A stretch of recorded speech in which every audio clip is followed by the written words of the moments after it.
Bonsoir. Oui, virage à 180 degrés pour Gaston Flosse, le père de l'autonomie qui a mis en place le premier statut d'autonomie en 1984, milite désormais, vous l'avez dit, pour un statut d'État associé.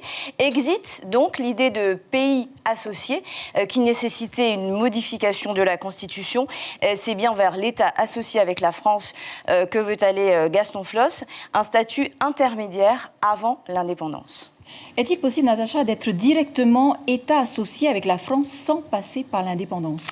Alors non, impossible. Il faudra d'abord passer par la case indépendance si la Polynésie veut devenir État associé, puisqu'elle va devoir négocier en tant qu'État polynésien face à l'État français et des négociations en fait d'État à État, d'égal à égal. La Polynésie aura donc toutes les compétences au moment des négociations pour un partenariat juste et équilibré. C'est l'idée en tout cas.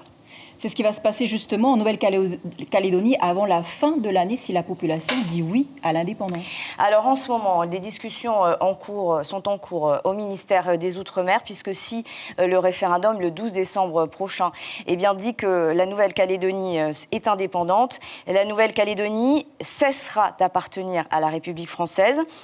Il cessera d'appliquer le droit français, ce qui veut dire qu'en clair, elle aura de nouveau toutes les compétences régaliennes, un accès à un statut international plein et entier, et elle pourra mettre en place sa propre nationalité, la nationalité calédonienne. Donc en clair, la Calédonie devient demain indépendante, elle pourra négocier des traités internationaux avec tous les États, pas seulement avec la France, c'est elle qui choisira d'avoir un traité global dans le cadre d'un État associé, ou alors un traité par thème, que ce soit pour la sécurité, la justice ou la défense, par exemple.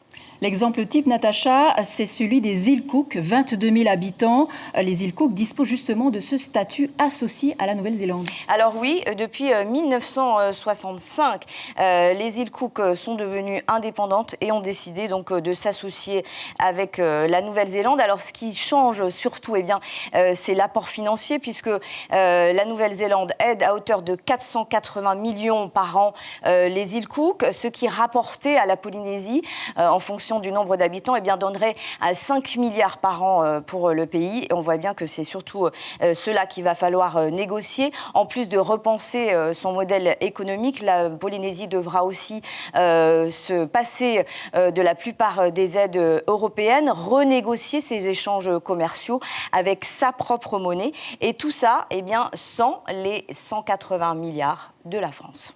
Merci pour ce décryptage, Natacha Szilagy.